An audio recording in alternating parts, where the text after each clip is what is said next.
Hello, my name is Seth Tichenor, and I teach philosophy at Linfield College. My specialty is in comparative philosophy, philosophy across cultures, especially Asian philosophies, classical Asian philosophies. And so what I'd like to talk to you guys about today is comparative philosophy. Not just what it is exactly, but whether it's even possible, because there are a lot of people who think it is not. And here's what the argument is. People will say, we as human beings live in cultures.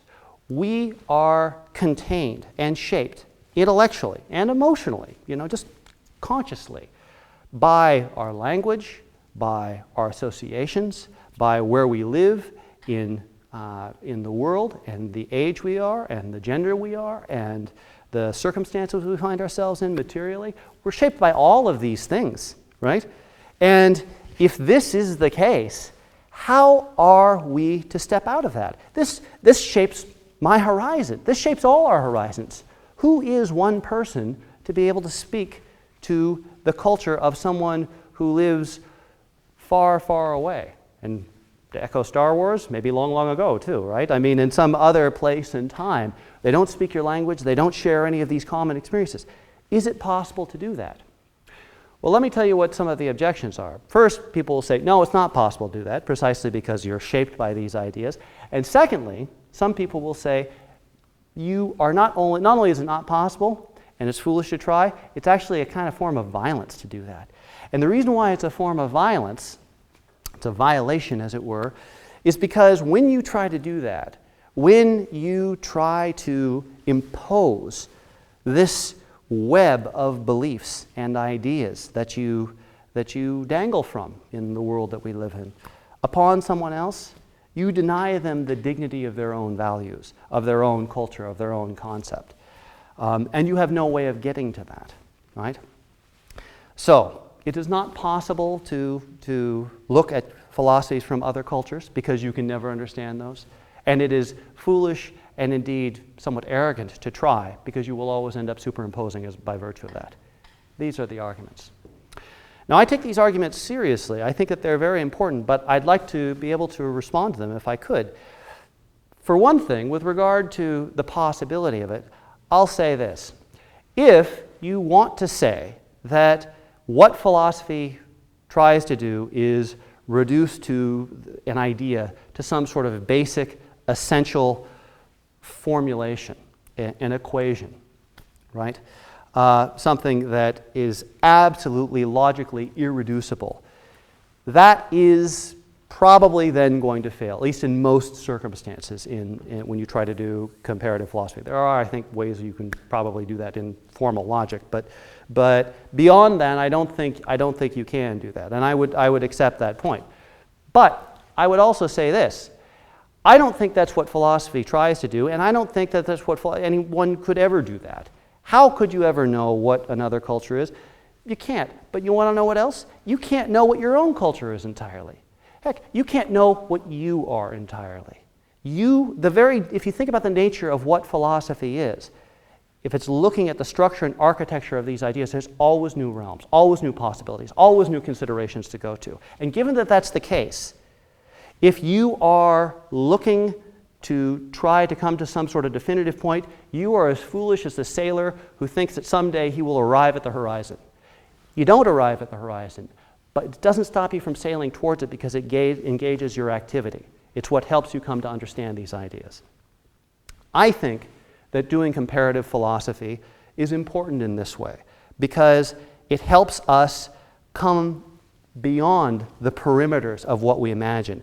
It helps us step beyond the limits of what we assume and imagine about the world and begin to consider new ideas, things that we wouldn't be in a position to even have the possibility of considering in the first place, precisely because it's a land and a space and a mind and a time that is so different and separate from us, but invites us through dialogue to a kind of leap of intellectual imagination.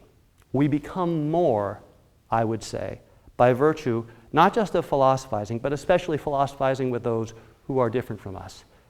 intellectually, especially radically different. And that brings me to the second objection. And this is an important objection. I want to give it credence, because those who say that not only can you not do comparative philosophy, but that when you try to do comparative philosophy, you do violence by projecting your own sense of the world upon this. I would say I do think that it is possible to do that. I have seen people do things like that before when they don't listen. They think that they are investigating another culture, another set of ideas, another set of values that are very different from them, and because they don't engage with the conversation, they are, as it were, looking through the glass darkly. They think they're looking out into the world, and instead they're only seeing their reflection. But I don't think it has to be that way. I don't think it has to be violent. Indeed, I would say that given all of us philosophize, I think doing comparative philosophy might be one of the most humane things we do. Because what comparative philosophy allows us to do, and I made mention of this a moment ago, is it allows us to consider ideas that we would not have the possibility of coming to. By looking at ways of thinking about the nature of identity, the nature of truth, the nature of value, the nature of beauty, the nature of relationships, of love, of hate, of hope, of success, of failure, of knowledge, of veracity, of demonstration, of any of these things, and a whole host more. Given that that's what it does, it puts us in a place where we can come to be more in the presence of the other. I don't think that all cultures should just be given carte blanche, equal consideration, in the sense that they should all be treated as, well, that's one opinion over here, that's another opinion over here, and never the twain shall meet, and that's it. There are ways in which cultural ideas and cultural philosophies can begin to implode upon themselves. They can contradict the very conditions for those values that make them possible. But I'll tell you what, the way that you get to those contradictions, the way that you point them out, the way that you help a philosophy or a point of view come to reintegrate itself authentically by virtue of its own integrity, not yours, is through this dialogue. Comparative philosophy, philosophy across cultures, is an invitation to that. Far from being violence and far from being impossible, I would say it is one of the most humane things that we can do given our intellectual and wondering lives. And I think it's one of the most important things we can do in this world that we live in the 21st century. So, there you go.